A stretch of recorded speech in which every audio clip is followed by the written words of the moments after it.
اعوذ باللہ من الشیطان الرجیم بسم اللہ الرحمن الرحیم اللہم صلی علی سیدنا و مولانا محمد وبارک وسلم۔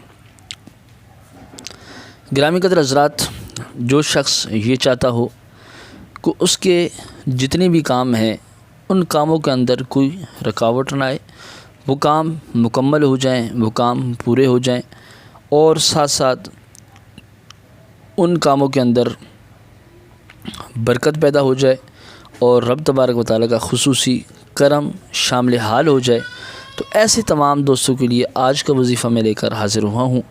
پیارے دوستو، سب سے پہلے آپ کو یہ پابندی کرنی ہوگی کہ آپ 5 وقت کی نماز ادا فرمائیں۔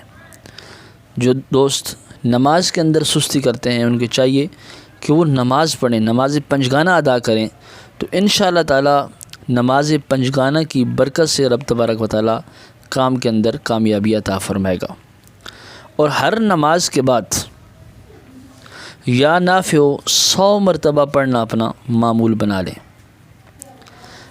ہر نماز کے بعد 100 مرتبہ، کتنی مرتبہ؟ 100 مرتبہ پڑھنا اپنا معمول بنا لیں، تو انشاءاللہ تعالی کچھ دن ہی گزریں گے کہ رب تبارک و تعالی آپ کے ہر کام کے اندر مزید برکتیں اور وسعتیں عطا فرمائے گا۔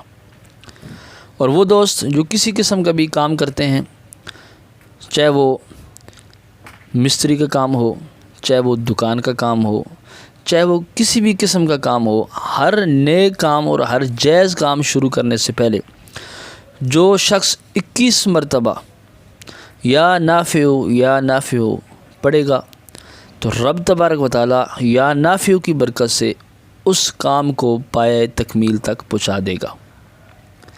اس کام کے اندر کوئی بے برکتی پیدا نہیں ہوگی۔ اگر کوئی شخص ہوٹل پر کام کرتا ہے اور وہ یا نافع 21 مرتبہ پڑھنے کے بعد روٹی بناتا ہے اور پھر وہ روٹی لوگوں میں تقسیم کرتا ہے یا لوگوں کو بیچتا ہے، تو اس کھانے کے اندر، اس روٹی کے اندر بھی یا نافع کی برکت شامل ہو جائے گی۔ جو اس روٹی کو، اس کھانے کو کھائے گا، ان کے دلوں کے اندر بھی نور کی حلاوت پیدا شروع ہو جائے گی۔ محترم سامعین ناظرین، اس اسم پاک کی جتنی بھی تعریف کی جائے اتنی ہی کم ہے۔ ہر نیک اور جائز کام سے پہلے یا نافع کا 21 مرتبہ پڑھنا معمول بنا لیں، انشاءاللہ تعالی ہر نیک اور ہر جائز کام آپ کی مرضی کے مطابق ہوگا۔